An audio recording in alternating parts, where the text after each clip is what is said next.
And then he said, no one gets what they deserve. You get what you earn. And so that really was super instrumental in me just thinking like, I mean, there's nothing that's going to be given. I'm going to have to go out and get it no matter what happens. Like, doesn't matter what I did the day before. I got to go earn it the next day. Why did I become an executive coach? I saw lots of great people fail to get ahead at work, while their much less talented peers blew right past them. That made me furious, but also curious. What were great people getting wrong? It came down to helping them re-examine what drove success and then helping them make critical shifts, one hard truth at a time. Feel like you're doing everything you were told, but you're not moving ahead at work nor having the impact you seek? Then welcome to 97% Effective with Michael Wenderoth, where we skip feel-good, happy talk and engage experts in pointed conversations about what it really takes to move the needle at work and your career. So if you feel stalled or frustrated, or seek that extra edge as you move to the next level, then look no further. This is the Hard Truths Playbook you never got.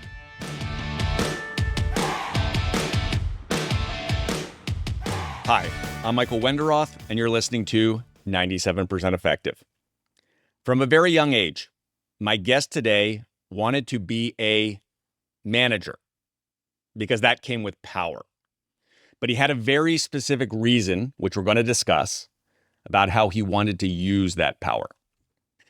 As he rose through the world of college football, the Air Force Academy, working in national defense, at Stanford Business School, and into the upper echelons of the finance world, he's shown he not only makes the most of opportunities, but creates them. He's also shown how to strategically and thoughtfully build a network that has helped him, but more importantly, also helped others and his larger causes. Yes, networking does not have to be a selfish endeavor.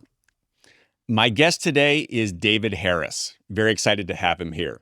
He is a software investor at Vista Equity Partners, a position he landed after graduating from the Stanford Graduate School of Business in 2024. David is also a proud graduate of the U.S. Air Force Academy, where he played on the Division I football team and served as squadron commander.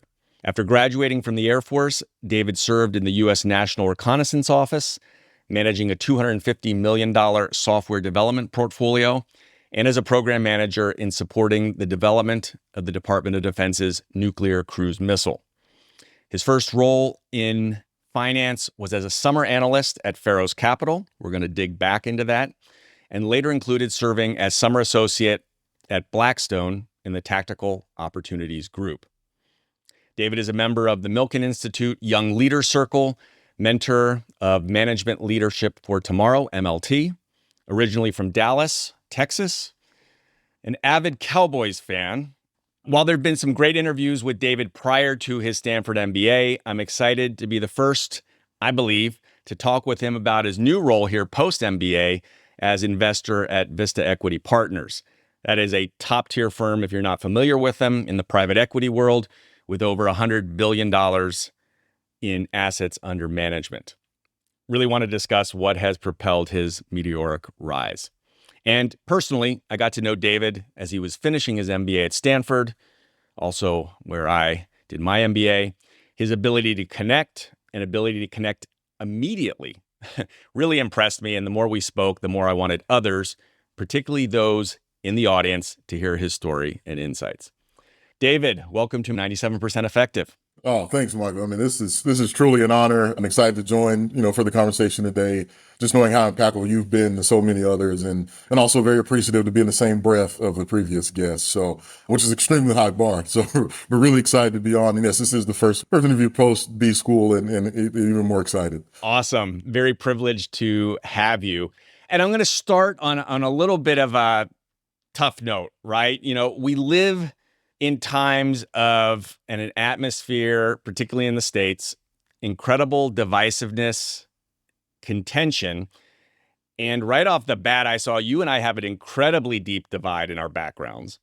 One might say like our DNA, maybe our religion, that would make us mortal enemies.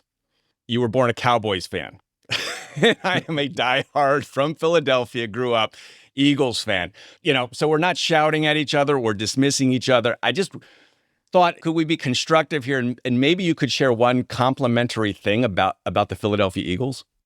Let me think about that one. The thing I think one good thing I did see, y'all looked incredible in that loss a few weeks ago. That's probably the best I can. It's been a rocky start, I think, for both teams this season.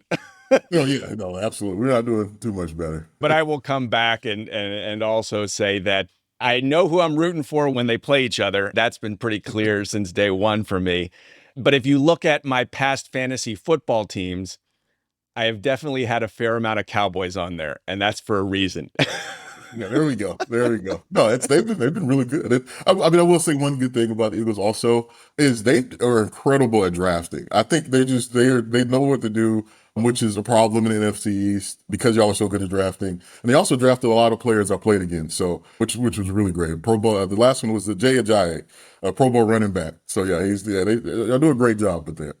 Yeah, and David, you played at the Air Force. What position did you play? I was a D lineman. A lot of pounds, a lot of ligaments ago. Okay. Well, you certainly bring that to everything you do, a lot of energy and force. And we talked about power here at the beginning.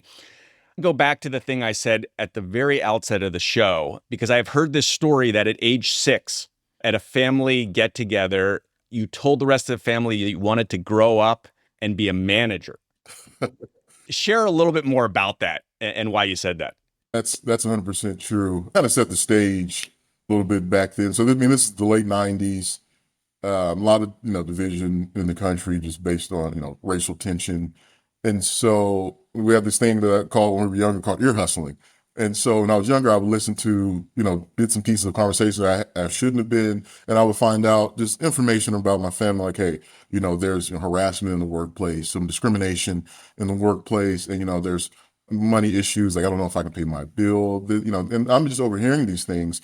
And, and I'm looking at my mother, who was kind of our, a stalwart in our family, who was the first generation college graduate. She became an elementary school teacher to help build up the next generation. So, I saw that too. And I was like, well, I probably, I should do my part to help out the family. And, my limited vocabulary, and it's funny, we're at a family function and all the kids got lined up and we went down the line saying, hey, what do you want to be when you grow up? People were, doctor, I want to be a lawyer, I want to be, a teacher like my mother. And, and it's coming to me, it's my turn. And I'm expected to give a very studious answer. And I shout out, I want to be a manager. And when I tell you, it got completely silent. It was, you hear a pin drop. And it was only broken by my uncle's most boisterous laugh you've ever heard. And so he died laughing. And so then everyone started whispering. And he then asked me, says, David, what type, where do you want to be a manager at? And in my mind, I said, the only place I could really think of is I want to be a manager at McDonald's. And so now my mother's, she's like, she's, wide-eyed, and she walks over as the, patient teacher and incredible mother she is. She asks, like, what do you mean by that? And so my thought process was, if I'm a manager and if I'm in charge, there wouldn't be any harassment. There wouldn't be discrimination in the workplace. I can take care of my family and no one would have to go through these hardships that they're going through now. And so that's originally where it came from. And I think that has led me to a lot of places, that I've gone and kind of keeping that same thread and wanting to be a manager. It was funny because my mom, she smiled and was like, good job. And she went up and punched my uncle in the, in the shoulder. And we still laugh about that to this day. You've also said a lot, and I know this has come up in our conversations, that you're really about serving. Mm-hmm. And you've used that word a lot. Is that what drew you to the Air Force? Yeah, it actually was football recruiting. I mean, it's college football recruiting. Academics were ingrained in me from a young age. I was like, hey, I want to go to the place where I can get, the best academic experience, but also, the best collegiate football experience. And funny enough, you'll love this. I nerded down to the 3 service academies, and you guessed it, in Stanford. And they were recruiting me pretty heavily. But then, all the top recruits, all the D linemen in my position committed, and they didn't need me anymore. And they definitely made the right decision, as those people, those D linemen are Pro Bowlers still today. And so then it was down to 3 service academies, and ultimately ended up choosing the Air Force Academy. Just, felt like home. There's something that, that very true that, saying we say at the academy, the reason that you go to the academy is not the reason you stay. And so effectively, that means once you get there, you then learn, a completely different side of service. You learn the commitment to something bigger than yourself. And so that was very true to me. Towards the end, I was very excited to go, to go serve and go be a part of something bigger than myself, and and protect everything that I hold dear. It was a great experience. Mm. Podcast is around career acceleration, influence, and power. We're going to talk about seizing, creating opportunities, and networking, which I think you do incredibly well. You moved to the finance world. Before we dive into the things that you did, let's take half a step back, because as soon as you bring up investing, it raises a lot of eyebrows for a large segment of the population out there, especially private equity, right? It's kind of viewed as you come in and slash and burn, not necessarily serving, it's caking.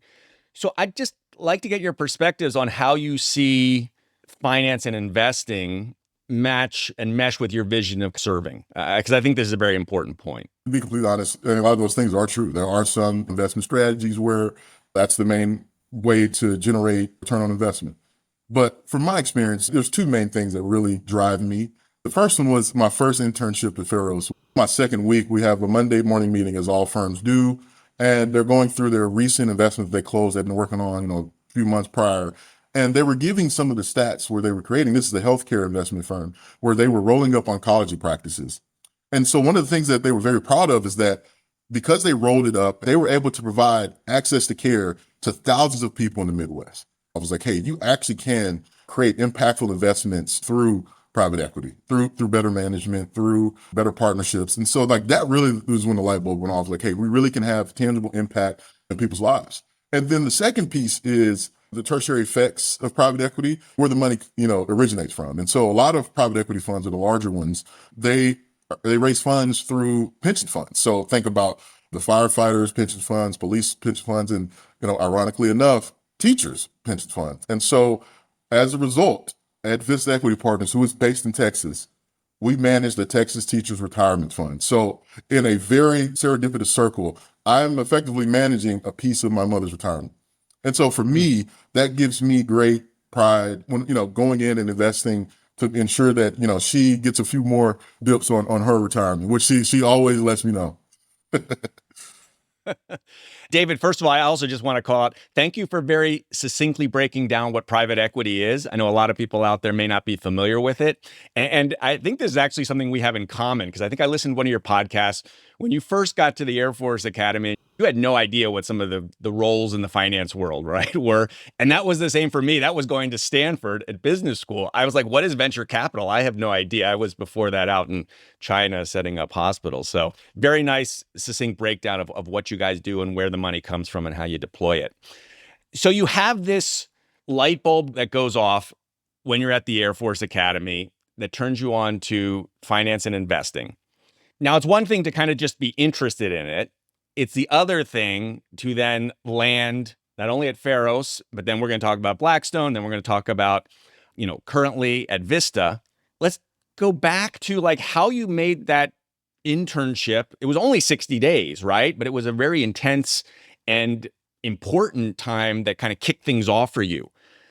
Say more about how you landed that, because it's not intuitive, right? That you'll go directly to a place like that. In my second semester senior year, I knew longer term that, investing was probably going to be something that was going to, pull me away from the military, pull me away from service from a long-term perspective.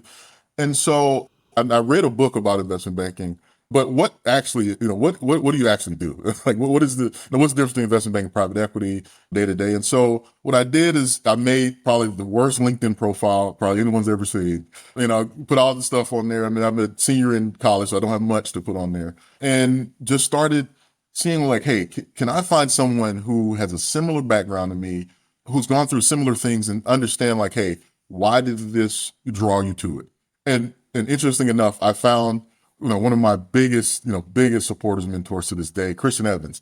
And when I say he was a, photocopy, basically where I wanted to be in 10 years. I mean, it was incredible. He was from Texas, played football, was a Black Air Force officer, and then was an investment banker at Goldman at the time. I mean, so this is literally and it was also in a nonprofit I was in.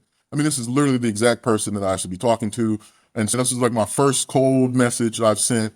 And I sent probably one of the worst ones also. And I sent him a message, and he agreed to meet up. But I would say a piece of that too is, I think part of the reason why he even responded is one of my teachers was actually one of his class, or my professors was actually one of his classmates.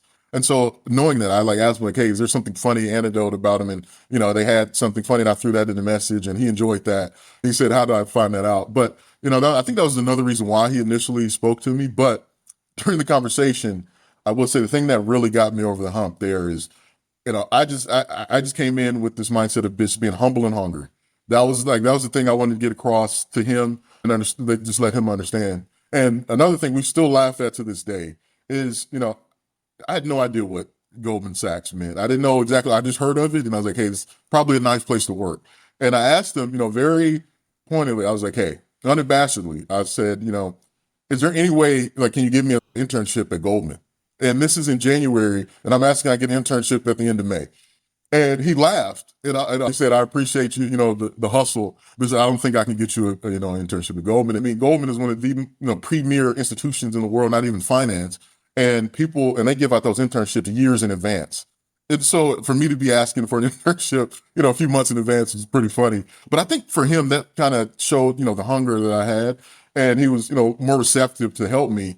And sure enough, he was like, hey, I can't get you an internship at Goldman, but let me reach out to a few of my mentors and we'll see what I can do. And so then that led to him introducing me to, once again, probably another big piece of serendipity, to Neil and Youngblood. And these are the first people I'm reaching out to. This isn't like over a protracted period. Like Christian Evans was the first person I reached out to. And then from there, he connected me with Neil and Youngblood, who was the chairman and founder of Pharaoh's Capital.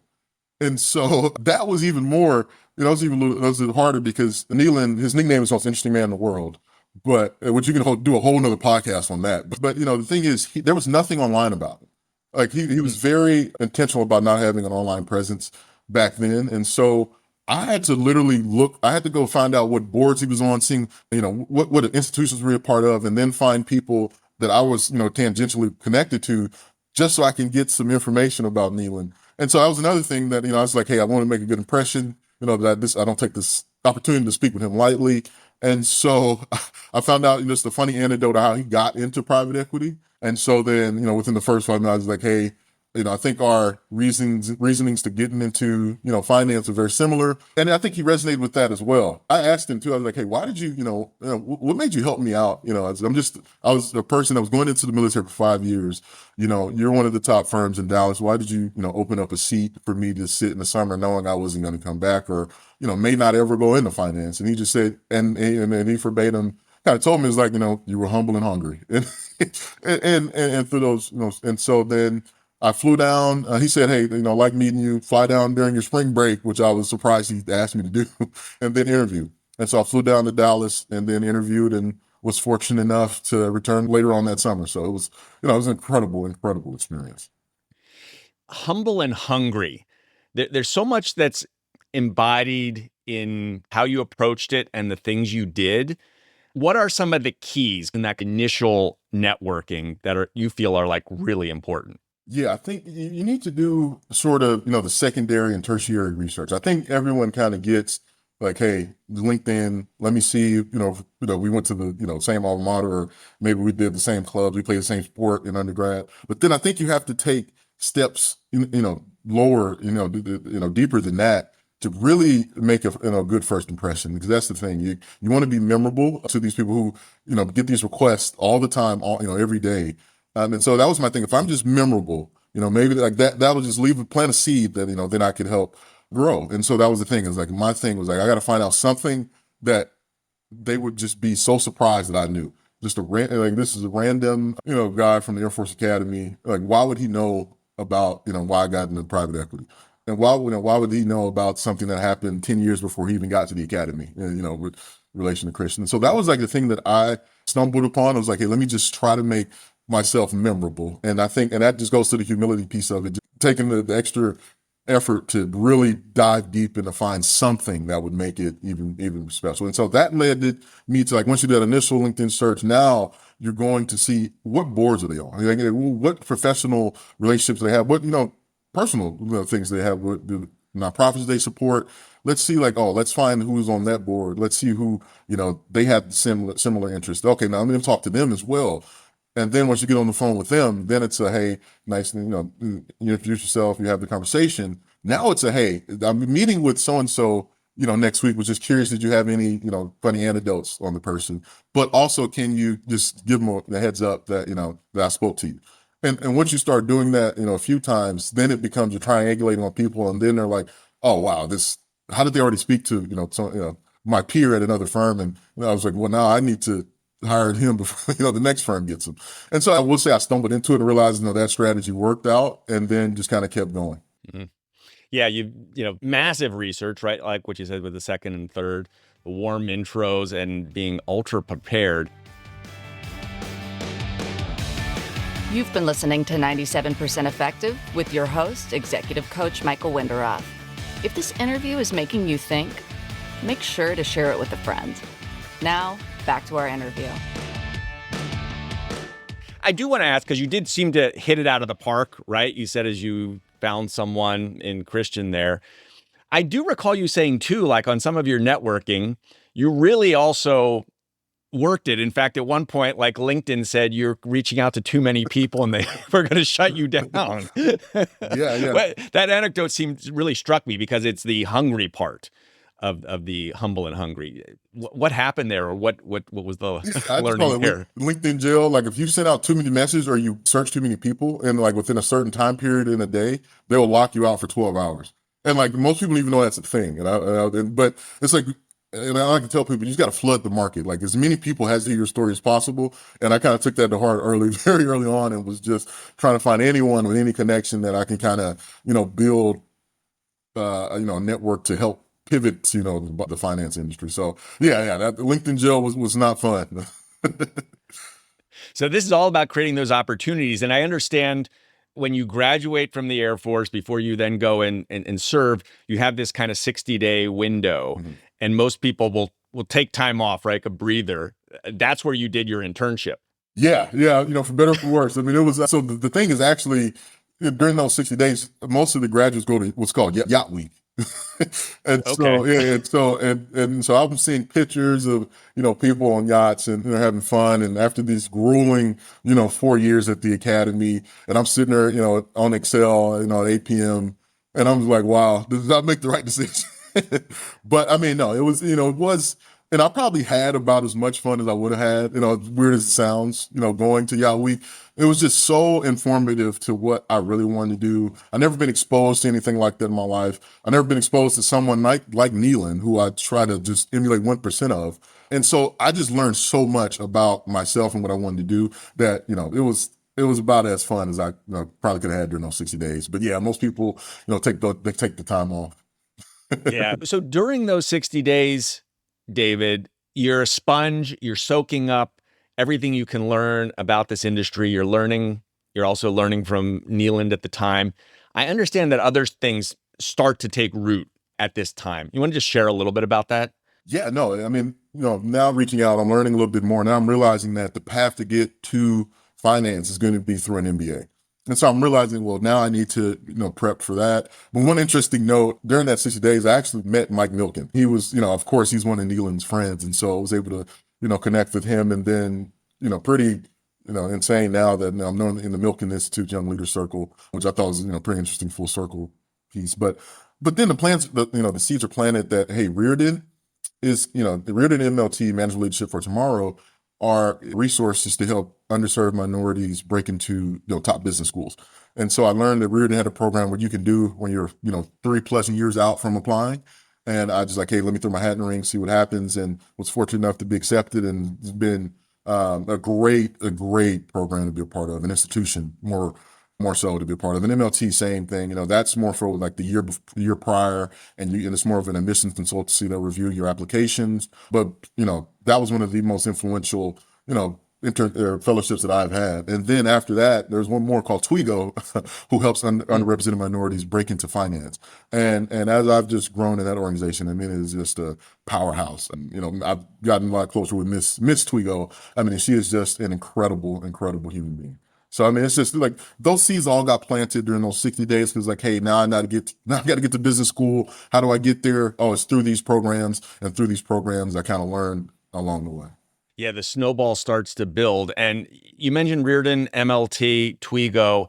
In hindsight, what do you feel was the biggest thing that you were not aware of that those programs really helped you with? I didn't have a network that was, professionally geared towards things that weren't the military. Now I don't have to find people on LinkedIn that will respond to me to then talk to me about banking. Now I'm in these fellowships where we're like-minded, want to do the same things, and they've come from industry. So now I can just ask them like, hey, what is this? But it also created a cohort of people that I found very interesting that, were different walks of life that I had been associated with.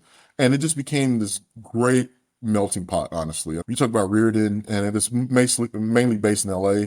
Then I was able to build a network in LA, going through that. MLT is, across the country, but I will say that is probably the most powerful network that I've built is through MLT because some very high percentage of all underrepresented minorities that are in top business school programs go through MLT. It's north of 60%. It's a very, strong network. And that's probably the thing that I got the most out of. And I do have to give a shout out to Coach Candace, who was my missions coach during MLT. And she turned into more of a life coach, to be completely honest. She was just an incredible person to work with, just so empathetic. Had seen a lot of these stories. She was a adcom at Haas, and now she worked in MLT doing the impact work there. It was just so great to be in contact with her. I still am in contact with her to this day. Like I ask her, like, hey, what do you think about this? And what should I do here to kind of help someone? And I take it from there. So I will say you just make those lifelong connections through all of those institutions. The network, the cohort, the coaching, and it's like you said, it's come full circle because you serve as a mentor in MLT, so giving back and further building the ability of that group to serve people. We've mentioned a couple of these big groups. I also want to call out, you've also created a group that helped, in particular, Air Force vets, if I understand correctly. I think you call it the club, or at least that's how you referred to it. Share more about this because this is something you actually have created and it's had fantastic impact as well. Yeah, no, Michael. That's probably the thing I'm most proud of today. It has just been, just a labor of love, building that out. And it has just been phenomenal. And just to kind of give you some context there, there's this conference called the Diversity MBA Admission Conference. And I thought I was the only person of my, my friend group that was thinking about doing the MBA. But an older graduate, he's 4 years older than me. It's like, hey, you should probably come to this. I'm in LA and I think I'm going to go to it. And, I flew out and to my surprise, there was 8 other Air Force Academy graduates there. And before that, I probably knew one person who was maybe interested in an MBA. And so the 8 of us there, we kind of just thinking like, hey, we should probably pull resources together. We shouldn't be doing this alone. And so we created our infamous group chat, our group me, and just kind of went from there. It turned into like, we were sharing memes, funny things about V School, and then it turned into just a cohort entrenched in accountability. And so we generally then created like, hey, we're going to create a process where if we want that makes it easier for everyone that wants to come from that's come from the Air Force Academy and they want to go to business school.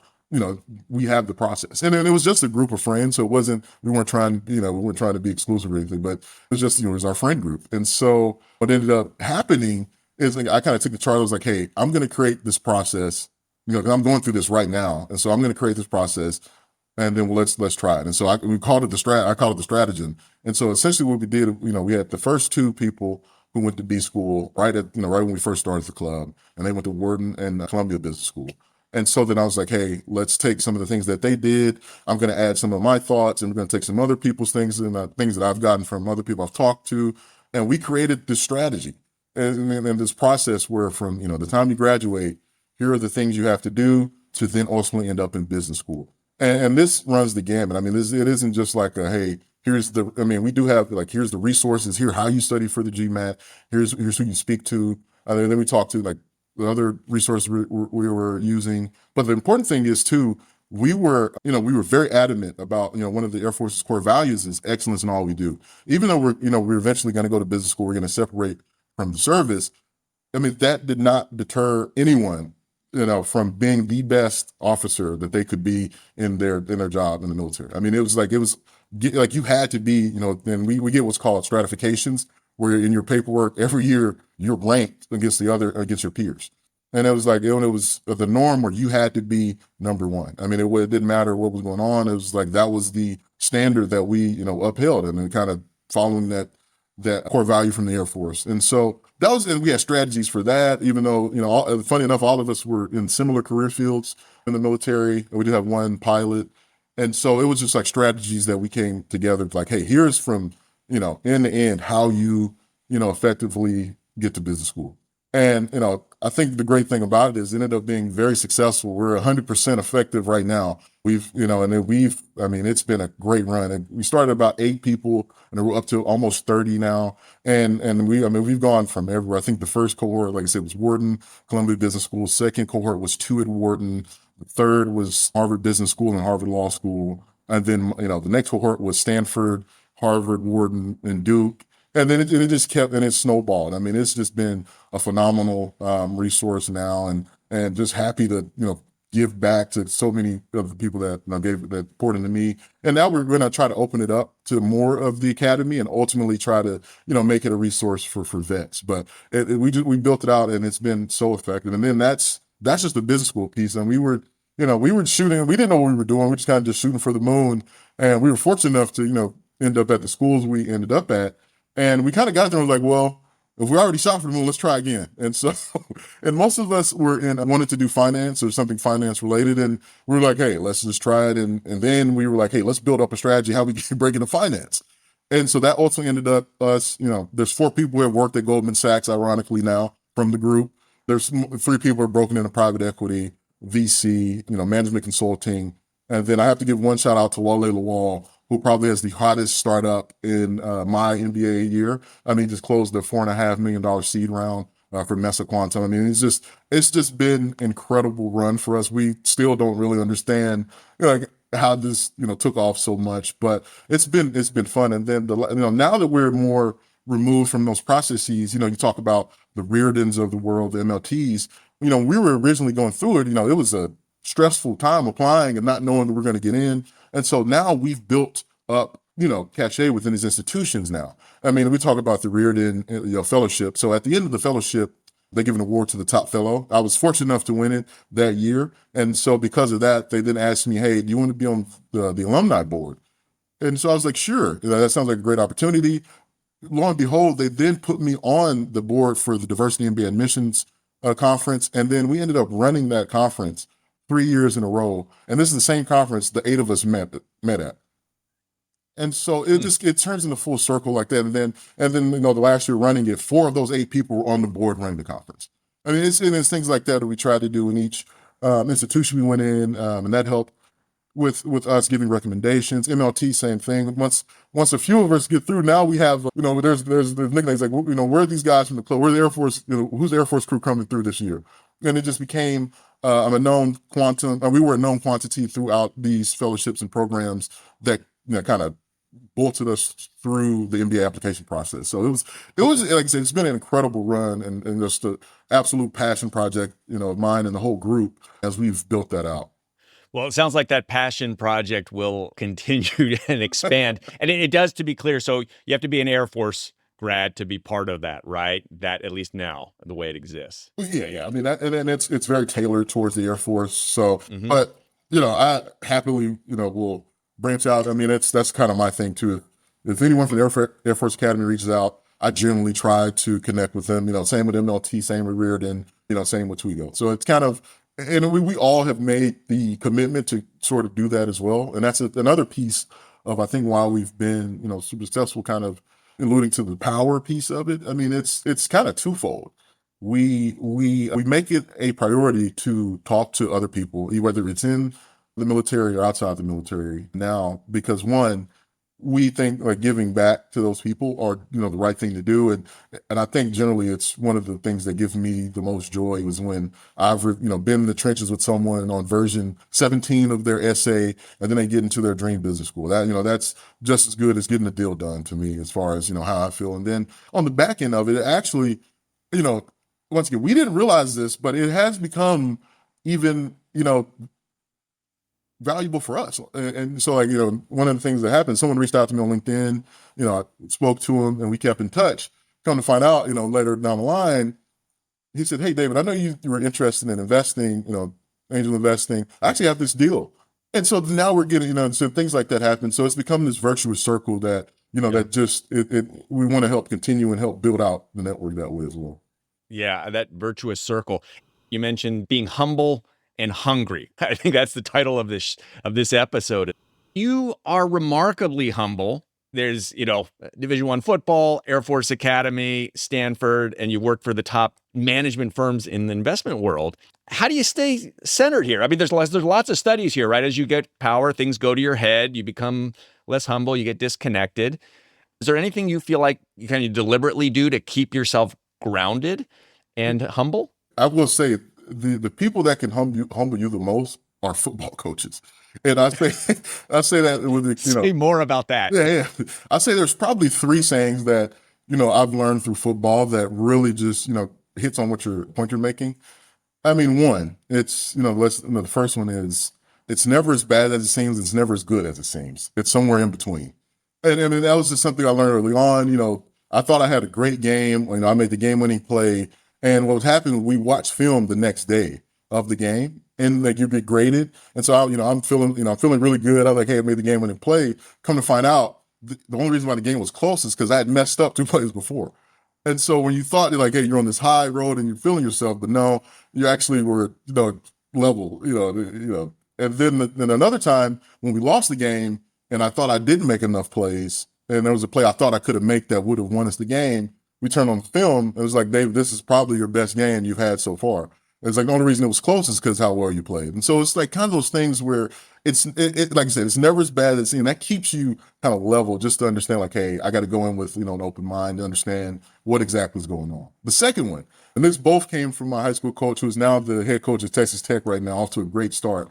He said, you get 24 hours. And I take, and literally because 24 hours is, like I said, we watch film the next day.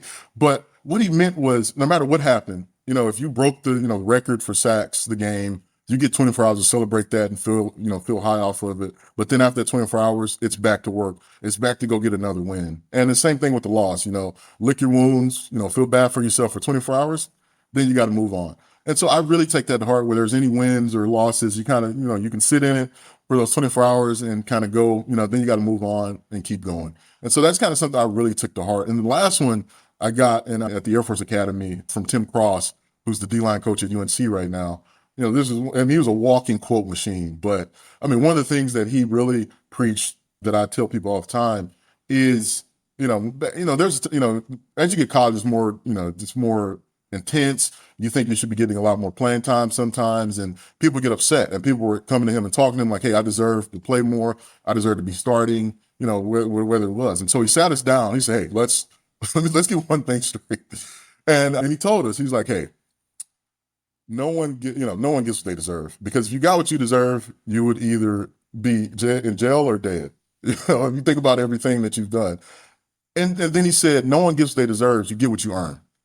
And so that really was super instrumental in me just thinking like, there's nothing that's going to be given. I'm going to have to go out and get it no matter what happens. Like, it doesn't matter what I did the day before. I got to go earn it the next day. And so that was just something that those three things constantly are in rotation in my mind and in my head. And I'm just super thankful for the humbling from my previous football coaches. And then one last bonus one is my girlfriend. She works in the healthcare field. And I am constantly just trying to at least make some impact on the level she has. She's actually saving lives. And so I'm just trying to keep up with her. So she definitely keeps me humble from that perspective. Yes. And so much massive insight from coaches, from the world of coaching. Always. The part here I would add to the being humble, which was interesting. On a previous episode, I had U.S. Navy former mission commander Tennille Cromwell, who was a pilot, and she reflected on also the importance of having a co-pilot, someone who can challenge you and hold you honest at times, important in the cockpit so the pilot doesn't lose focus, or if they're doing something that would be off, co-pilot can speak up. All these memorable quotes, David, and the thing that you said earlier really struck with me about the importance of being memorable, right? That people will remember you in some way. This would seem to lend itself very well to the age of social media, right? Instagram, TikToks, and so forth. But you You don't have a massive social media presence. I mean, I sometimes wonder how anyone can when they're as busy as a professional like yourself. You're obviously younger than me, so you're more of the social media age. Yeah. You don't have a strong presence. Is that a conscious choice? Yeah, it's actually pretty interesting. I mean, we're the first generation to grow up with social media. And it was always interesting. The people that I really admired and, wanted to emulate didn't really have those huge social media followings. And then it was probably stamped and approved, this thought process, when I met Neelan, as a lot of things that I've talked about before. I mean, it was just like when I saw like, hey, you don't need to have that. You don't, it may be, detrimental in the long run. And so I have a LinkedIn. Obviously, I'm very active there, but other than that, yeah, I don't really have much. And I kind of follow the Neelan model from that. I'm sure that lots of individuals who have benefited from your mentorship or the investing that you do will eventually be sharing you out. And that's the best kind of promotion and presence that one can have, others talking about your brand. David, as we come to the end here, it's been awesome. I wanted to ask you if I could do like a quick lightning round of a couple questions and then we'll wrap it up. Let's do it. All right. So these are just meant to be short. We don't need to overthink them. First question, I mentioned at the outset, Division I football, also being a squadron commander. Key learning from that. Being an empathetic leader. I mean, I think empathy, that's the beginning of everything in any interaction you have. So that was, very evident during those years, very formative, in those formative years. So, yep, being an empathetic leader. Yeah. Biggest inspiration?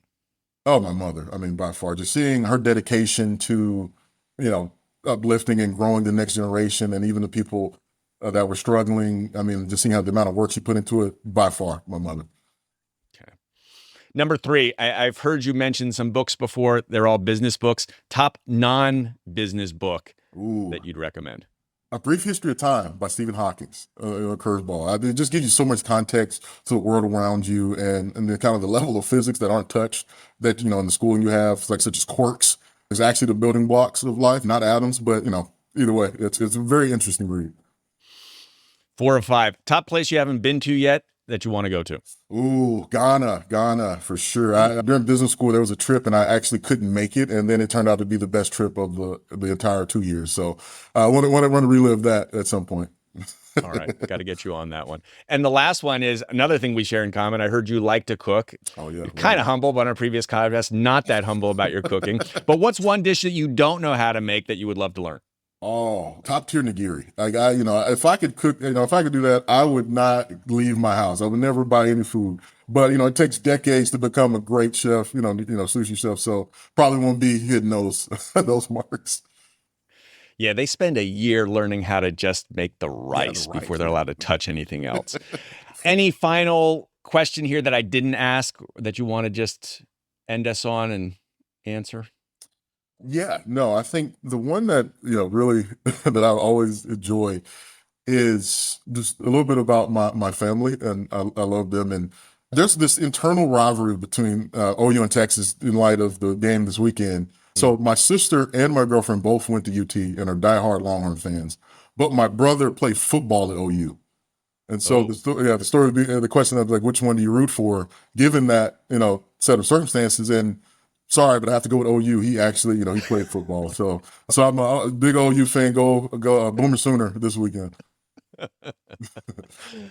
Love it. David, thank you so much. I've got in the show notes, previous areas that you have been quoted in, articles, podcasts, as well as your LinkedIn. But how do people connect to you or have kind of the next software that startup they need investment in? What is the best way people connect with you? Like I mentioned, LinkedIn is the best way. I'm very active there. We'll, try to respond and, jump on a call with most people if time permits. Would love to. And then if you're around in Austin, Texas, that's about it.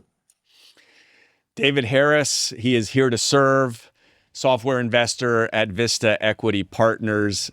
David, absolute pleasure. Thank you for joining me. No, thank you, Michael. It's been an honor.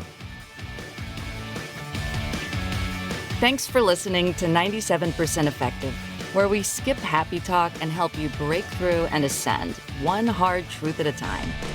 Help others discover this show. Leave a review and rating wherever you listen to your podcasts. And if you like what you heard, you can get free resources, including the first chapters of Michael's book, Get Promoted, on his website, www.changwenderoth.com. That's www.changwenderoth.com.